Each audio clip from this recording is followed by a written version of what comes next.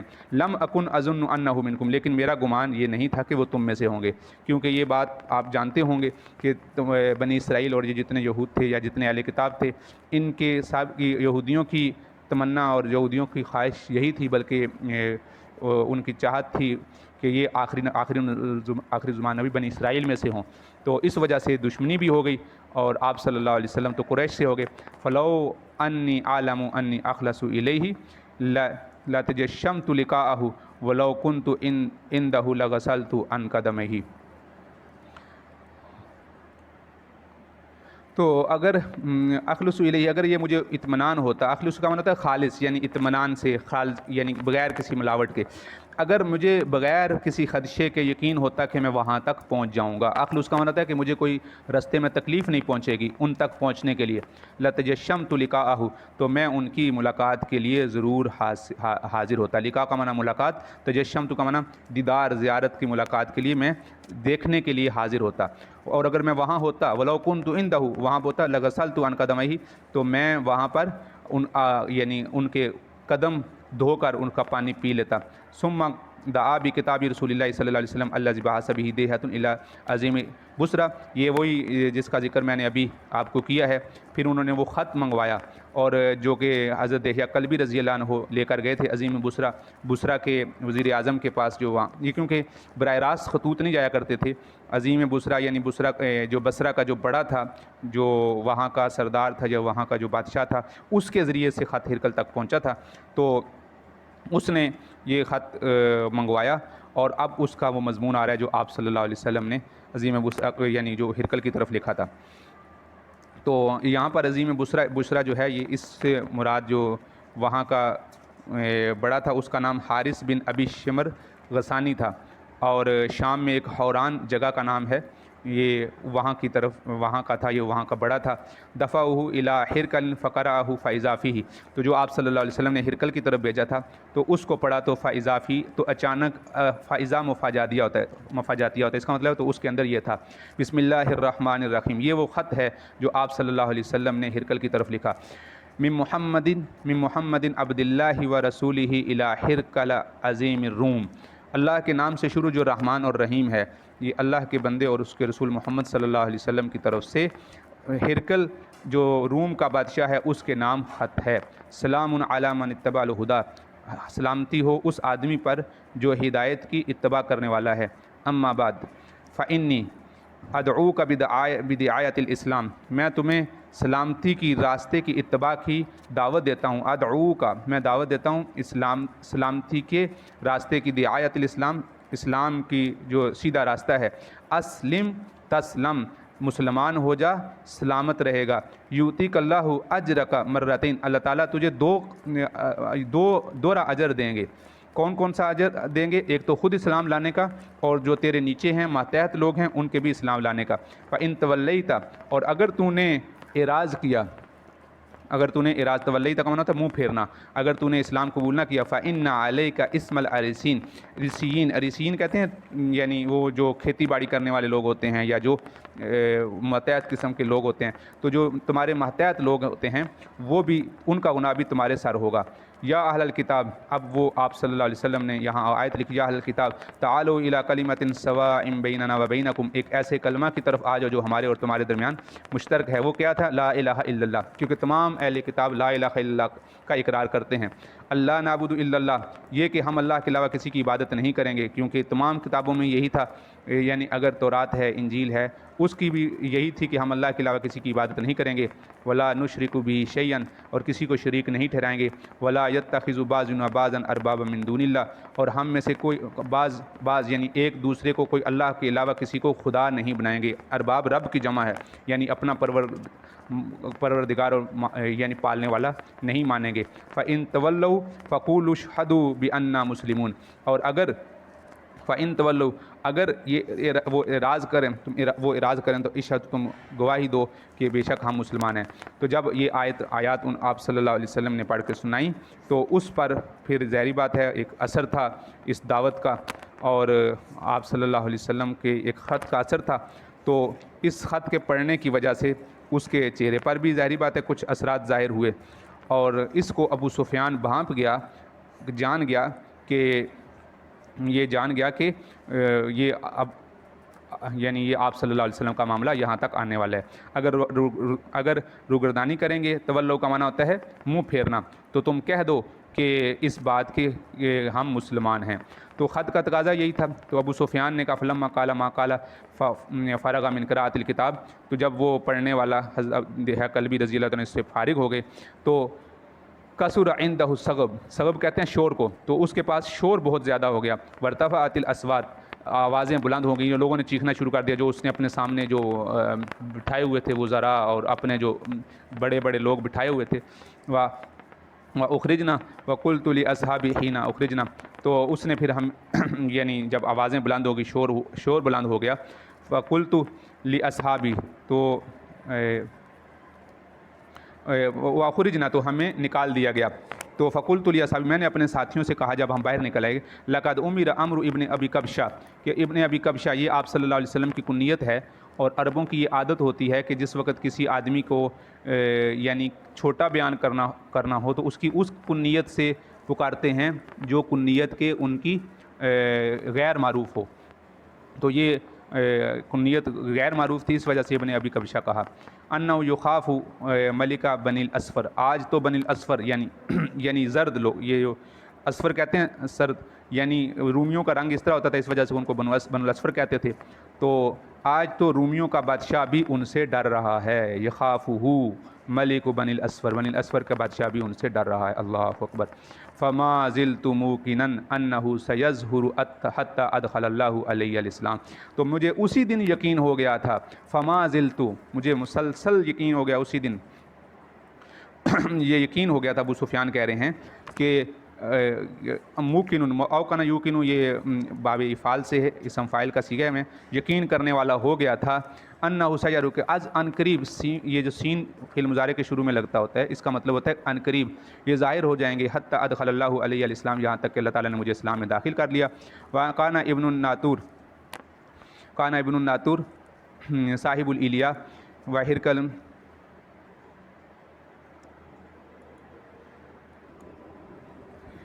پھر جو یہ جیسے ابھی پیچھے میں نے تفصیل میں ذکر کیا تھا کہ وہ نجومی تھے، نجومیوں سے معلوم کیا کرتے تھے آگے کے حالات۔ وکان ابن الناطور صاحب الیا، الیا میں رہنے والا ایک آدمی تھا ابن ناطور، یہ نجومی تھا۔ و ہرقل اسقف علی نصارى الشام یحدث ان ہرقل حین قدم الیا،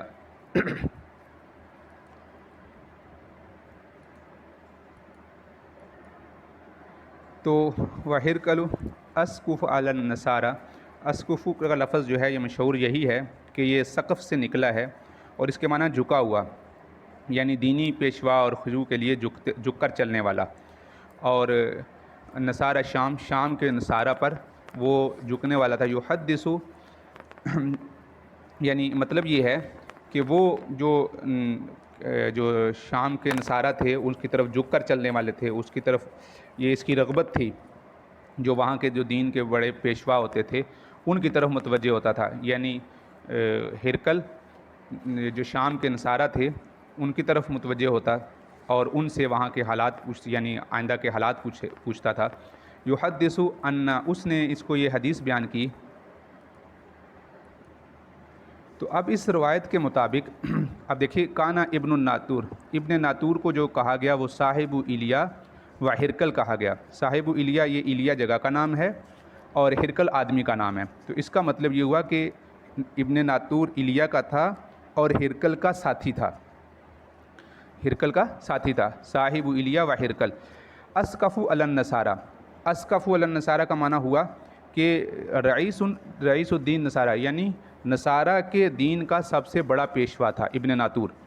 تو یہ اب حدیث بیان کرتا ہے ابن ناطور، یحدث یعنی یہ بات بیان کرتا ہے کہ ہرقل جب وہ الیا آیا، حین قدم الیا جگہ کا نام ہے، اصبح خبیث النفس، تو وہ یعنی سخت پریشانی کے عالم تھے، افسردہ تھا۔ خبیث کا معنی ہوتا ہے برا، یعنی اس کی جو حالت تھی پریشانی کے ساتھ بری ہو چکی تھی، کیونکہ اس کو کسی نے خبر دیا، اس نے خواب دیکھا تھا کہ ختنہ کرنے والی قوم نے اس کی بادشاہت پر یعنی حملہ کر دیا، یا بلکہ اس کے جو نجومی لوگ تھے انہوں نے یہ بتایا کہ ہمیں ستاروں کے علم سے معلوم ہو رہا ہے۔ فقال بعض بطارقتہ وقد استنکرنا ہیئتک، تو جب اس کی حالت ایسی تھی، بدلی ہوئی حالت تھی، تو انہوں نے کہا کہ بطارق کہتے ہیں اس کی بدلی ہوئی حالت کو دیکھتے ہوئے، پریشانی میں جب مضطرب تھا، تو یہ بطریق کی جمع ہے، یہ کہتے ہیں دولت مند اور یعنی خواص قسم کے لوگ اور اہل رائے قسم کے لوگ، یہ مطلب ہوتا ہے۔ قال بعض بطارقتہ، اس کے جو صاحب دوست تھے یا اہل ثروت والے لوگ تھے، جو وزیر تھے، انہوں نے کہا قد استنکرنا ہیئتک، ہم آج آپ کی حالت کو اوپرا دیکھ رہے ہیں۔ استنکر کا معنی ہوتا ہے عجیب حالت میں، آپ کی حالت بدلی ہوئی دیکھتے ہیں۔ قال ابن ناطور، ابن ناطور نے کہا کہ کان ہرقل حذاء ینظر فی النجوم، کہ ہرقل ایسا ہے، حذاء ینظر فی النجوم، کہ ہرقل کاہن تھا اور علم نجوم پر وہ قدرت رکھتا تھا۔ حذاء کا معنی ہوتا ہے قدرت رکھنا، طاقت رکھنا، اس کو ایسا علم تھا۔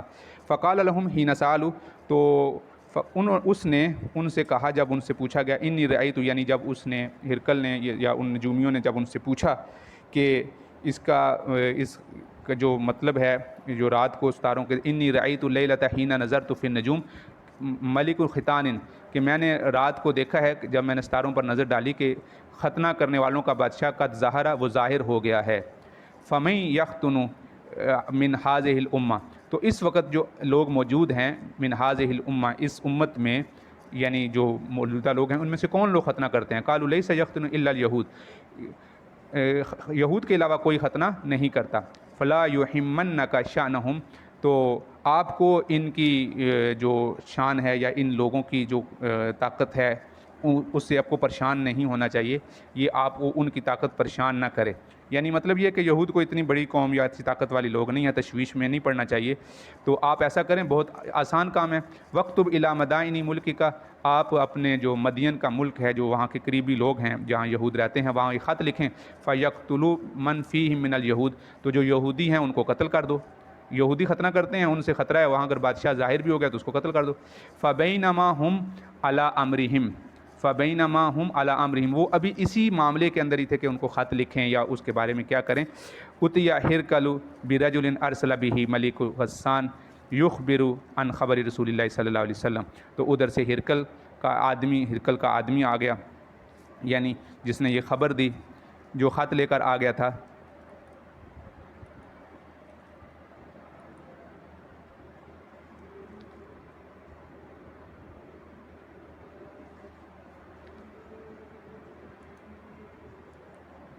تو یہاں سے اس کا پس منظر بھی مل گیا کہ یعنی یہ باتیں ان کو پہلے سے ہی معلوم ہو چکی تھیں. یہ جو سارا واقعہ ابھی ہم اوپر پڑھ کے آ چکے ہیں، یہ واقعہ ان کو پہلے ہی تشویش ہو چکی تھی.